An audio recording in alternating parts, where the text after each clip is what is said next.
सबको नमस्कार। पिछले महीने जब दिल्ली में बहुत तेज़ी से कोरोना के केसेस बढ़ने लगे और हम सब देख रहे हैं कि ये वाली कोरोना की वेव कितनी ख़तरनाक है, बहुत ज़्यादा संख्या में इसमें लोग सीरियस हो रहे हैं, अस्पतालों की ज़रूरत पड़ रही है, आईसीयू की ज़रूरत पड़ रही है, काफ़ी ज़्यादा लोगों की मौत भी हो रही है। तो 20 अप्रैल को मजबूरी में हमें दिल्ली में लॉकडाउन लगाना पड़ा था। केसेस लगातार बढ़ते जा रहे थे। लॉकडाउन लगाने की वजह से और भी अन्य कई कारणों की वजह से 26 अप्रैल को आके 35% पॉजिटिविटी रेट बढ़ गया था। 35% बहुत ज़्यादा होता है, मतलब 100 लोगों का अगर हम टेस्ट करते थे तो 35 लोग उसमें पॉजिटिव निकलते थे। 26 अप्रैल के बाद से चूंकि लॉकडाउन लगाया था, एक तरह से थोड़ी सी चेन टूटनी चालू हुई थी इसकी कोरोना की। 26 अप्रैल के बाद से धीरे धीरे केसेस कम होने चालू हुए और अब पिछले 1-2 दिन के अंदर 23%, 35% से 23% पॉजिटिविटी रेशियो आ गया है। तो केसेस कम होने चालू हुए हैं दिल्ली के अंदर। इसमें आप सब लोगों का बहुत ज़्यादा सहयोग रहा। दिल्ली के लोगों ने जम के सहयोग किया। आप लोगों ने लॉकडाउन का पूरी तरह से पालन किया और ये हम सब लोगों की, अपने परिवार की ज़िंदगी और उनके स्वास्थ्य की बात है। हम कोई भी किसी पे एहसान नहीं करा, हम सब के अपने लोगों के स्वास्थ्य की और ज़िंदगी की बात है। इस लॉकडाउन के पीरियड को हमने संसाधन, हेल्थ इंफ्रास्ट्रक्चर को और मजबूत करने के लिए इस्तेमाल किया। कई जगह नए ऑक्सीजन बेड्स तैयार किए गए। सबसे बड़ी दिक्कत दिल्ली में ऑक्सीजन की आई है। नॉर्मल टाइम में जितनी ऑक्सीजन चाहिए होती है अस्पतालों में, उससे कई गुना ऑक्सीजन की जरूरत पड़ने लगी, क्योंकि अब जितने भी मरीज आते थे कोरोना में उन सबको ऑक्सीजन की जरूरत थी। तो कई गुना ऑक्सीजन की जरूरत अचानक पड़ने लगी।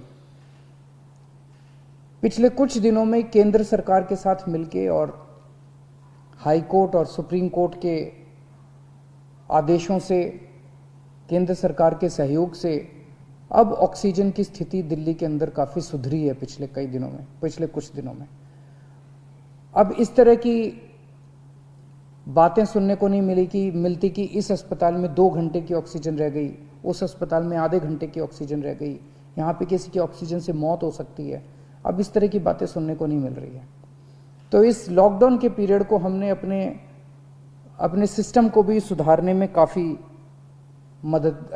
प्रयास किए। पिछले कुछ दिनों से वैक्सीन को भी बड़ी तेजी के साथ वैक्सीनेशन का कार्यक्रम शुरू किया गया है। आप में से जितने लोगों ने वैक्सीन लगवाया उन्होंने देखा होगा कि दिल्ली सरकार ने जो स्कूलों में इंतजाम किए हैं वो कितने शानदार इंतजाम किए हैं। सब लोग इसकी तारीफ कर रहे हैं, सब लोगों को अच्छा लग रहा है। हमारे युवा बढ़ चढ़ के वैक्सीन लगवा रहे हैं। यहाँ तक कि दिल्ली के आसपास के इलाकों से भी लोग दिल्ली में आके वैक्सीन लगवा रहे हैं। वैक्सीन के स्टॉक की कमी है, इसमें हमने केंद्र सरकार से सहयोग मांगा है। मुझे पूरी उम्मीद है जैसे केंद्र सरकार अन्य बातों पे भी सहयोग करती रही है, इसमें भी हमारा पूरा सहयोग करेगी।